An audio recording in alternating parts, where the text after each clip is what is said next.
Liberal Fox News commentator Jessica Tarlov is at it again, debunking the ridiculous talking points of her four MAGA co-hosts and trying, perhaps in vain, to bring some sense of sanity to the Fox propaganda network, and we have to talk about it. But before we do, if you end up liking this video and you want to support the channel, please be sure to hit the like, subscribe, and alert bells before you go. All right, friends, we have several clips to talk about in this video. As you know, here at Pondering Politics, we are the unofficial Jessica Tarlov fan club because we recognize she has the hardest job in legacy media, outnumbered 4-1, being constantly interrupted and heckled and hit with bad faith framing and questions, and she more than holds her own. So we have several clips to play, starting with this one here, in which she brings some brutal fact checks about the relative inflationary roles played by the economic plans of Vice President Harris versus the much more inflationary plans of Donald Trump. We know that his policies will be more inflationary. He's going to add something like $5.8 trillion to the deficit. Kamala only $1.2 trillion.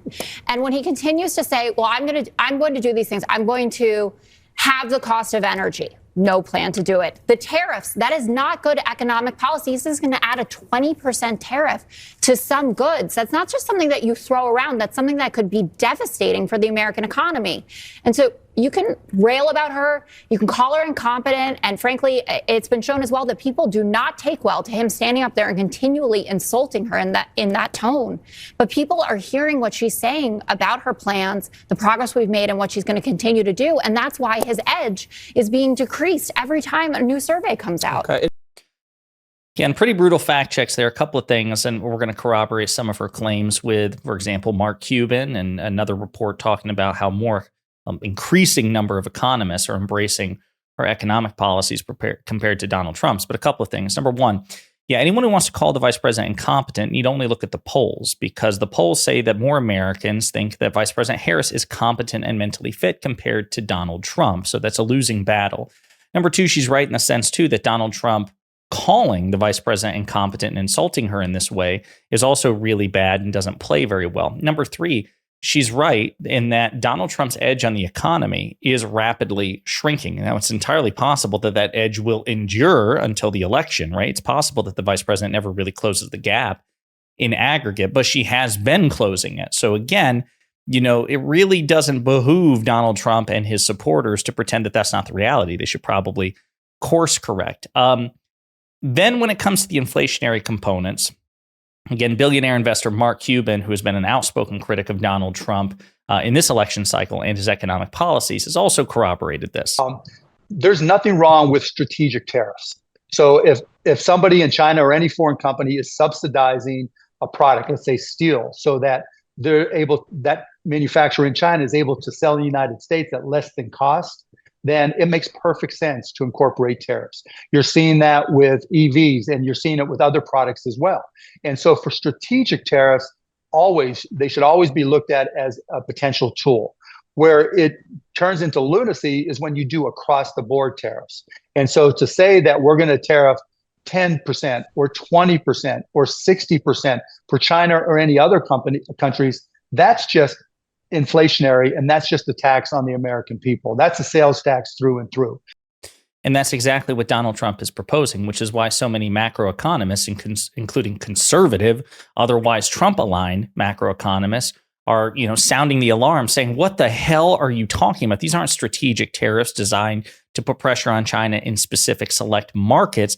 What you're proposing is a de facto sales tax, which would increase a cost to American consumers, because, of course, companies will pass the cost of that tariffs on to the consumer by thousands and thousands and thousands of dollars every year. What the hell is Trump thinking? Shouldn't be surprised then to see, again, as time goes on, an increasing number of bipartisan economists and former White House policy advisors under Republican and Democratic administrations have been openly endorsing Vice President Harris and warning against Donald Trump's policy agenda. And the financial analyses from Moody's Analytics, the Penn Wharton School, that, by the way, Trump being an alumni of Penn Wharton, this is his alma mater, coming out and saying, what Donald Trump's proposing is just objectively far more inflationary and far more costly than what the vice president's proposing. And it's so funny, too, because, Jessica mentioned the debt, this nearly $6 trillion in debt that this would add if Trump is elected and he enacts his agenda. I will remind you that in 2016, Donald Trump campaigned on not only not adding to the debt, but wiping out all the debt he'd inherited from President Obama and President Bush and all the way back to Reagan or wherever, our 30-something $1 trillion national debt started. But instead of not adding to the debt, he added $8 trillion in one 4-year term. That is by far the single greatest contribution to the national debt that we have ever seen in a 4-year administration. By conservative standards, Donald Trump was fiscally irresponsible to the point of profligate, far more so than any Democrat. As a matter of fact, there have been analyses done about the spending and contributions to the deficit under the Trump-Pence administration versus the Biden-Harris administration. And if you factor in COVID, if you account for, bipartisan COVID stimulus, if you factor in all of that, Donald Trump still spent twice as much, added twice as much to the national debt than did President Biden. So no matter how you slice this, Biden is much more conservatively fiscally responsible than Donald Trump, and by extension, so is Vice President Harris. And that's why the policy projections are what they are. Absolutely ridiculous. Just further proof that Donald Trump's reputation, really the Republican Party's reputation as a whole, of being fiscally responsible, is totally unearned. Another clip in which Jessica brings up a really good point about President Biden and Vice President Harris's CHIPS and Science Act and the manufacturing jobs and investments which have come under that act, and Greg Gutfeld having absolutely no rejoinder for it other than to make a comment about President Obama and a magic wand. I mean, maybe, taxpayer-funded sex changes. She puts the man in manufacturing. That's about it. What about all the new plants that have been created under the Biden-Harris administration for the CHIPS and Science Act? What about all the ones that are closing because of electric vehicles? What is it, 700,000 new manufacturing jobs, even with the downward revision? Wait a minute. Didn't Obama say he didn't have a magic wand? He couldn't bring them back? Are you actually, so you think that Trump is going to win because you're bringing up something Obama said? Because Trump did bring them back when Obama said you couldn't. All right. Nice try, Jeff. So no, when Donald Trump left office, he'd lost hundreds of thousands of manufacturing jobs. He didn't bring them back, and he was actually outsourcing more jobs than he was creating domestically. This entire response from, again, no, it wasn't just Gutfeld. So when Jessica brought up the fact that there have been 800,000 or 700,000 manufacturing jobs created under the Biden-Harris administration and billions upon billions upon billions upon billions of dollars of investment in manufacturing centers under the CHIPS and Science Act, Greg Gutfeld literally goes, because he has no answer to that. He's outclassed. Dana Perino, the blonde former George W. Bush press secretary, she tries to come to Gutfeld's defense and says that some plants are closing. She doesn't cite a specific example, but even if we take it at face value that some plants closed under President Biden, more plants closed under Donald Trump when he said there would not be a single plant that would ever close on his watch. And in fact, many did. And Biden's manufacturing job numbers are better than Trump's. Dana Perino couldn't answer that, so she just kind of looked away and shook her head. Jeanine Pirro had to jump in. See how much better Jessica Tarlov is than these people? She would never frame it this way because, of course, she's friends with these people. She's a cordial colleague, but she's smarter than all of them. And the facts are infinitely on her side. She is literally worth all four of them. She's smarter than all four of them put together. She has more command of the facts, or greater command of the facts, than all four of them put together. They need backup to tangle with her. So Jeanine Pirro comes in and has to go back to President Obama to try to make her point. And even Jessica Tarlov was like, wait, what the hell? Obama's not running for presidency. He won both, his election and re-election, unlike Donald Trump, I might add. Donald Trump lost in 2020. What does this have to do with anything? Well, Trump brought manufacturing back. Obama said he would.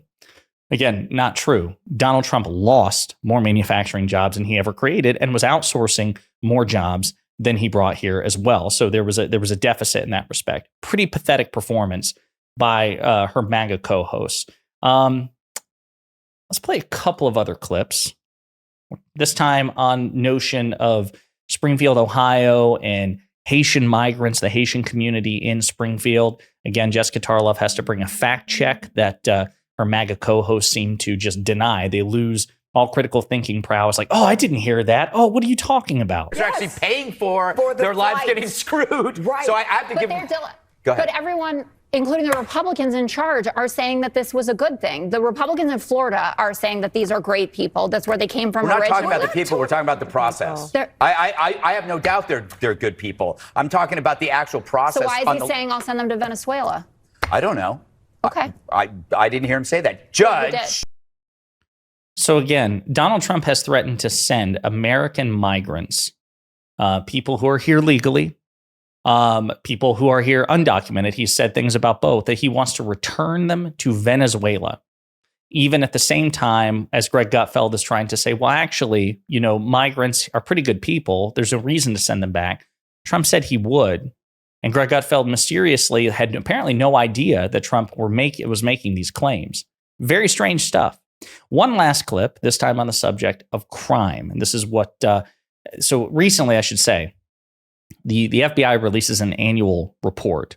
And it is confirmed that yet again, there has been a reduction in violent crime. Violent crime, including murder, especially murder, is on the decline.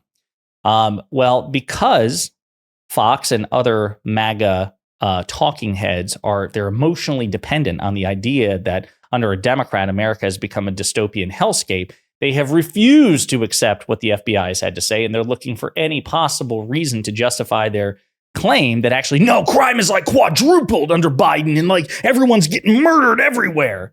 And so Jessica Tarlov has to fact check them. I'll also say that ACYN, who works for Midas Touch, who compiled all these clips, he also did a great service by also adding examples from other networks that actually, again, directly debunk what Jesse Waters and the MAGA co-hosts of The Five have to say here. The murder capital of the country, New Orleans, is not included. Chicago, not included. New York City, LA, not Los included. Angeles. Besides all the major metropolitan areas with all the homicides, everything else is fine. That's it. Things move very quickly across the internet.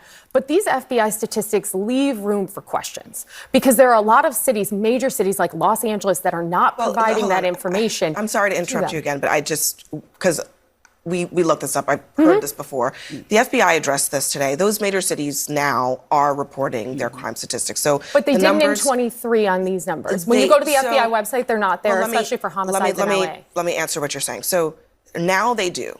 Los Angeles, New York, all the major cities, any city with over 1 million people, those police departments report into these statistics. Across the board. And it's important to point out because you'll hear Donald Trump and others say, well, big cities are left out of this FBI data. That's not true. It was true in 2021 when they changed the way they collected the data. This data set includes every city of more than 1 million people, and it covers 94% of the U.S. population. Now, there are different ways of measuring crime, and there's a Justice Department victim survey that tries to capture crime that wasn't reported to police, and that shows some different numbers. But overall, it agrees that violent crime right now is about the same level it was in 2019 before the pandemic. And that survey doesn't measure murder. Murder, the drop is really is remarkable. And every murder is counted in the United States. There are no hidden murders. So it's really some remarkable good news. And it's distressing that people don't agree on the facts because the facts are right out in front of us. Precisely. So let's be very clear about this because right-wingers have been fact-checked. Dana Perino was just dead wrong. So was Jesse Waters. New Orleans and Los Angeles reported murders, and they were included in this FBI report. Also, the FBI report included the quote-unquote old data submission stream. It's called the SRS. The FBI's comment on this. The FBI updated report accepted SRS data submissions for both its 2022 and 2023 reports. So both the new way of assessing data and the old way were accepted. They accepted both to try to create as maximum coverage as possible, which is why 94% of the population was covered in this report. Just a stagger. Obviously, we want to get to 100, but 94% is pretty damn good. And unless the argument is, well, the 6% of the population that wasn't covered in this report due to discrepancies in data, that would have swung the trend radically, is just nonsense. The evidence is pretty comprehensive that violent crime, particularly murder, has dropped. And again, why are so many people resistant to that? Well, as I said on Twitter, seems like MAGA and Diet MAGA, emotionally invested as they are in the narrative that America is a dystopian hellscape under Democrats, are simply lying their asses off as the facts hurt their feelings. So great performance per usual by Jessica Tarlov. Again, with the brutal fact checks on everything from the economy to immigration to manufacturing jobs to crime. And MAGA is once again clearly unprepared. In the meantime, let me know what you think in the comments.